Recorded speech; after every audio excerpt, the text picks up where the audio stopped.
L'équipe de France n'atteindra pas une troisième Coupe du Monde, une troisième finale de Coupe du Monde consécutive. Les Bleus éliminés de ce mondial par la Roja de Lamine Yamal et consorts. Les hommes de Luis de la Fuente qui s'imposent 2-0 face aux Bleus de Didier Deschamps qui disputait son dernier mondial et donc aura un match de classement comme dernier match dans sa carrière en tant que sélectionneur des Bleus.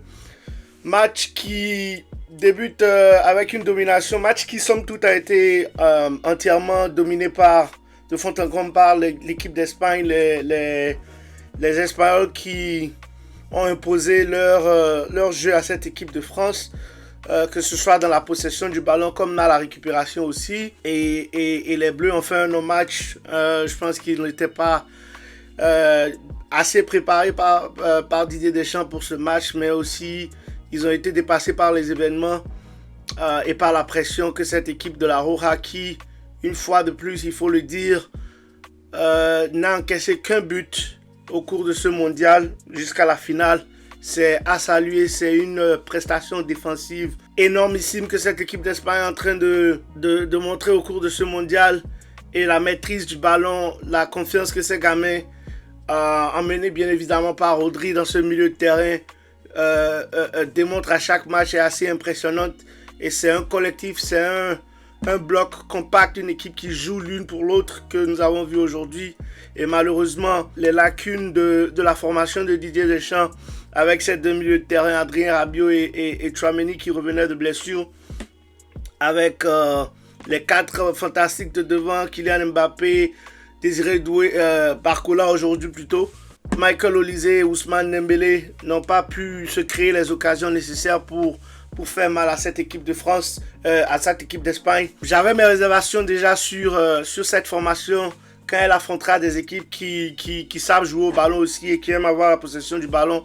Et malheureusement aujourd'hui, cela s'est senti, les Espagnols ont complètement bouffé ce milieu de terrain de la France. Rodri et Fabian Ruiz en particulier.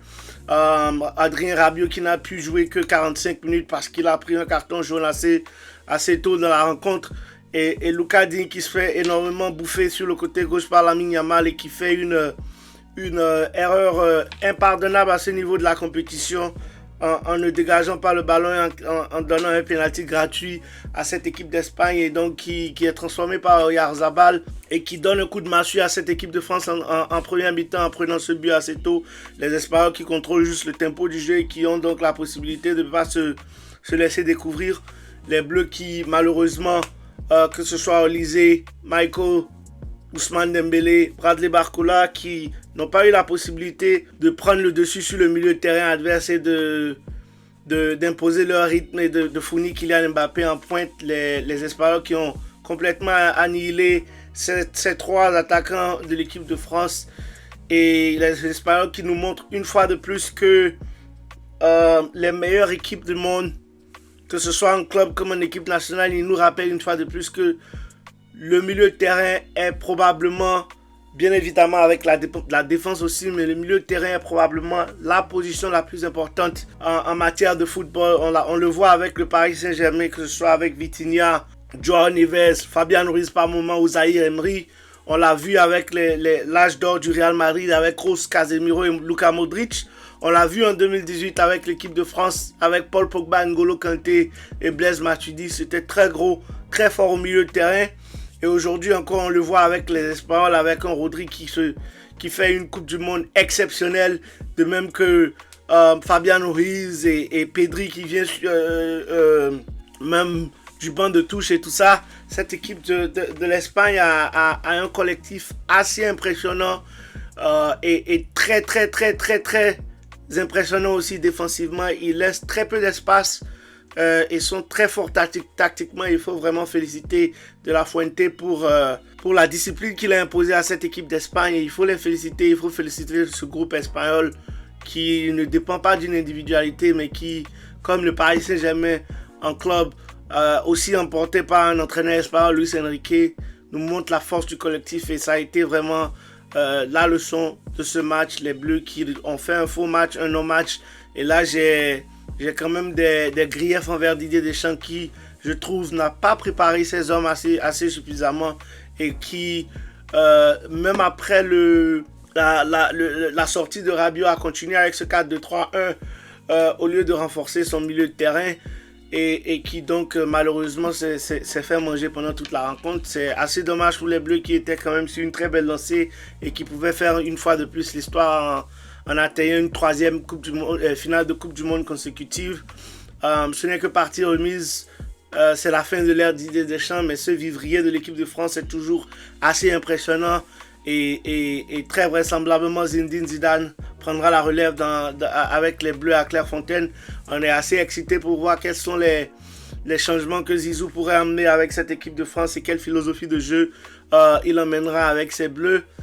Mais le talent il est là, l'effectif il est là et on verra bien comment Zidane et ses hommes arrivent à inculquer à insuffler un nouveau souffle à cette équipe de France qui, à mon avis, aura besoin quand même d'une relève au niveau ou d'un changement au niveau des latéraux en particulier aussi, bien évidemment au milieu de terrain. Je pense que techniquement Aurélien Tchouaméni, Adrien Rabiot, c'est pas suffisant techniquement. Ils sont peut-être assez décents au niveau de la récupération du ballon, mais dès que le niveau s'élève au milieu de terrain, je pense que ça devient beaucoup plus compliqué. Ils ont du mal à non seulement récupérer le ballon face à une équipe comme l'Espagne qui aime garder le ballon aussi, mais ils ont du mal aussi dans les transitions offensives parce que l'Espagne presse énormément haut. Et donc voilà, félicitations à cette Roja, félicitations à cette équipe d'Espagne qui retrouve la finale de la Coupe du Monde. Et donc on attend de voir l'adversaire de la Roja entre l'Argentine et l'Angleterre. L'Angleterre qui s'est imposée en quart de finale. C'était contre qui déjà que l'Angleterre s'est imposée? Je suis quand même assez dégoûté par les Bleus qui nous ont fait un faux pas. L'Angleterre qui s'est imposée face à la Norvège et l'Argentine face à la Suisse. Et donc voilà, les Espagnols qui attendent donc demain de voir le vainqueur enfin pas demain, tout à l'heure, qui attendent de voir le vainqueur de ce match. Et donc, qui ils affronteront en finale. Je pense qu'ils partent quand même favoris, à mon avis, dans cette rencontre. Je pense que c'est la meilleure équipe de ce tournoi. Que ce soit défensivement comme offensivement, ils ont beaucoup de talent. Et dire que Pedri et Nico Williams ne sont même pas des facteurs assez importants dans ce groupe actuellement. Mais bien évidemment, à n'importe quel moment, il peut faire mal quand il rentre en cours de jeu. Et donc, des gars comme Ousmane Dembélé, Michael Olise, Barcola, Désiré Doué, Kylian Mbappé, bien évidemment, vont devoir continuer à travailler. J'ai aimé les propos de Kylian qui se remet déjà dans le moule pour la prochaine saison et qui se projette déjà vers le futur. C'est ce qu'il faut faire. Il faut continuer à travailler, il faut continuer à élever ce niveau de jeu. Et surtout pour des gars comme Michael Olise qui, franchement, a été complètement éteint aujourd'hui et qui va devoir travailler beaucoup plus dur, cravacher beaucoup plus pour atteindre les sommets et s'imposer encore plus dans cette équipe de France et dans la sphère mondiale du football. Voilà un peu ce que j'ai pour cet épisode du programme. Comme vous le savez déjà, je vous le dis toujours les gars, on continue de s'abonner, on continue de partager, de liker et on se prend au prochain épisode la famille. Ciao.